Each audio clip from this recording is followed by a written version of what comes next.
Flat থেকে উদ্ধার এক তরুণী গৃহবধূর রক্তাক্ত মৃতদেহ। ঘটনা দুর্গা চৌমুহনী এলাকায়। সুখী দাম্পত্য জীবন, এক সন্তানের জননী। বিএড পরীক্ষা শেষ করে গত বুধবার কলকাতা থেকে আগরতলা আসেন অনামিকা আচার্য নামে এক গৃহবধূ। বৃহস্পতিবার সেই তরুণী গৃহবধূর রক্তাক্ত মৃতদেহ উদ্ধার হয় ফ্ল্যাট থেকে। ঘটনা দুর্গা চৌমুহনী এলাকায়।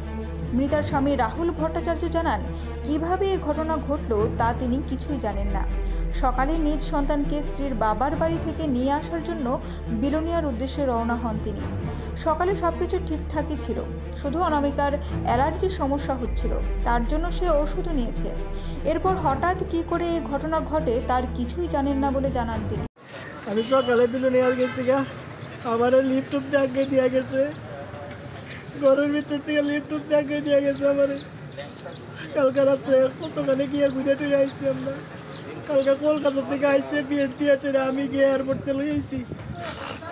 আমি এয়ারপোর্টে লই আইলাম, আইলার দেবীতে গেলাম, খাইলাম, খাইয়া ঘুরে টুরে আইলাম ঘরে। এরপরে অ্যালার্জি উঠছে, পরে অ্যালার্জির রোগ খাইছে 12:30টার সময়। এরপরে সকালবেলা রাত্রে শ্বাসকষ্ট হয়েছে কিছুক্ষণ, এরপরে ঘুমাইতে পারছে না। ভোরবেলা ঘুমাইতে উঠলাম, উঠতে পরে কয় না ঠিক আছে। এবার আমি রেডি হইলাম, বিলোনিয়া যাবো অফিসও। আমি বাইকে রওনা দিছি।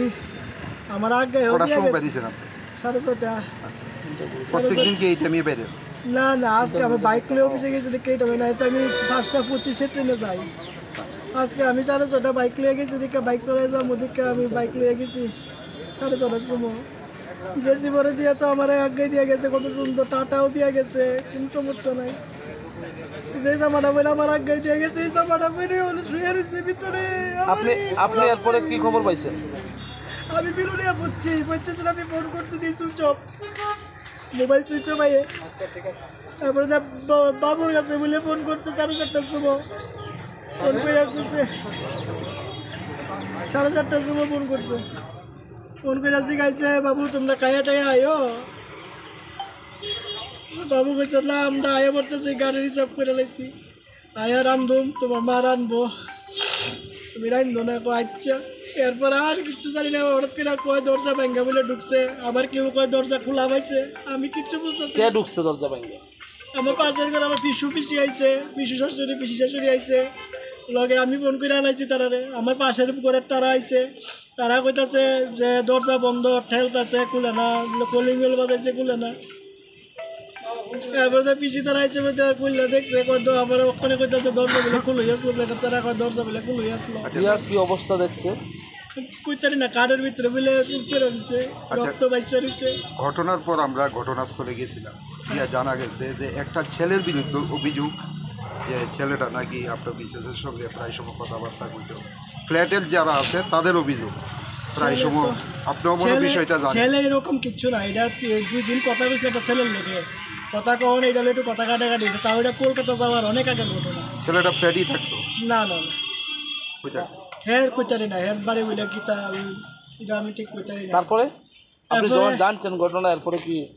এরপরে গীতা এই আমরা ভিতরে ঝগড়াঝাটি হয়েছে, এটা তো কলকাতা যাওয়ার আগে।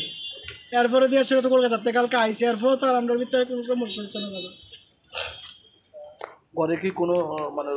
অপরদিকে ঘটনা সম্পর্কে জানতে গিয়ে জিবি হাসপাতালে চিকিৎসক বলেন, ময়না তদন্তের পরেই সবকিছু জানা যাবে। পেশেন্টকে আনা হয়েছে, আপনারা কি অবস্থা পেয়েছেন? আমি কিছুক্ষণ আগে অনামিকা আচার্য, ওয়াইফ অফ রাহুল ভট্টাচার্য, ওনাদের পাইছিলাম। ওনারে ইমার্জেন্সি মেডিসিন ডিপার্টমেন্টে নেওয়া হয়েছিল আনুমানিক 10:18 দিকে সকাল। তো যখন আইসে ওনার অলরেডি মাথায় একটা চোট আছিল, এবং আমি ওনারে যখন পাইছি তখন কোনো ধরনের জ্ঞান আসছিল না। তারপর আমরা আসার পর তো ওনার পালস টালস সব দেখলাম, অন এক্সামিনেশন ওনার আমি কোনো কিছু জীবন পাইছি না। তারপর আমরা ইসিজি করলাম, ইসিজি অফ ফ্ল্যাট লাইন আইসে।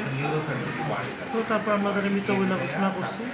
তো তারপর আমরা তাদের পোস্টমর্টম মেডিকেল যা যা করণীয় আমরা দেখছি, এখন ওয়েটিংয়ে আছে। তারপরে তাদের পোস্টমর্টম মেডিকেল নিয়ে যাওয়া হবে। এই যে মাথার মধ্যে আঘাত পেয়েছেন, মানে কি মনে হচ্ছে, মানে কি ধরনের আঘাত হতে পারে? এটা তো এখন পোস্টমর্টমের পরেই বোঝা যাবে, এখন বলা মুশকিল। কী পরিমাণ, কীভাবে ব্যথা পেয়েছে, কী আসবে বিষয়, এটার থেকেই হয়েছে কিনা এটা পোস্টমর্টমে পরে বোঝা যাবে, মৃত্যুর কারণ পোস্টমর্টমে পরে বোঝা যাবে। এই আঘাতের ফলে কি মৃত্যু হতে পারে? এটা পোস্টমর্টম এক্সামিনেশন করলে বোঝা যাবে কী কারণে মৃত্যু হয়েছে এবং কয়টার সময় আনুমানিক অ্যাকচুয়ালি মৃত্যু ঘটনা এটা সব পোস্টমর্টমে বোঝা যাবে। পরিবারের সঙ্গে কোন ধরনের কথাবার্তা হয়েছে, কি ধরনের? পরিবার মানে যখন আইছিল তখন তো ওনার মানে বাবা মা বা হাজবেন্ড কেউ আসছিল, ওনার আত্মীয় স্বজন আইছিল, তারা তো এমন কিছু করতে পারতেছে না, তো আমরা ফার্দারে রিপোর্ট করে মানে থ্যাংক ইউ। এদিনই মর্মান্তিক ঘটনায় পরিবার সহ গোটা এলাকায় শোকের ছায়া নেমে এসেছে। তবে জানা যায় গোটা ঘটনার তদন্তে নেমেছে পুলিশ। এখন দেখার বিষয় কবে নাগাদ পুলিশ মৃত্যুর আসল রহস্য উন্মোচন করে। ব্যুরো রিপোর্ট, পাবলিক নাও।